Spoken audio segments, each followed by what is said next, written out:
Targum Obadiah, Obadiah 14, the third part.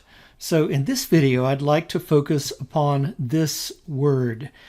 If you remember, we said it was a shafel passive participle masculine plural.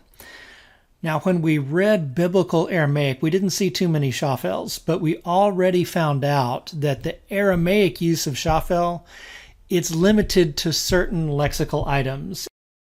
In Biblical Aramaic for Biblical Interpreters, if you turn to page 123, you see the distinctive elements of the different kinds of causative stems. Now, of course, this is Biblical Aramaic, but what you see here over on the shafel column is there's a mem prefix and then the sheen, whereas as we have seen also in Targumic Aramaic, we don't expect to see an aleph as a prefix for aphel if we're going to have that mem at the front. Again, this is Biblical Aramaic from Biblical Aramaic for Biblical Interpreters. Now, this having been said, we have a resource that is for the Targums. So this is Frank's grammar, and we have looked at this before.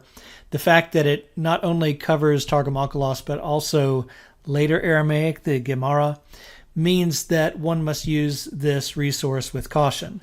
But a great thing about this book is there are a number of verbs where it's not just a form that's generic that's given, but it's specific to the verb. So you see this verb, sheen, yod, zayin, bait, a quadriliteral, and it's going to show us the shafel participle, both for active, that's the left, and the passive, which is on the right. And what do you see there? It's the same form. So how do we know that this is a passive participle there? Well, it's because of the context on the second line, and that you have passed his ones being delivered in the time of distress. That was the reading there.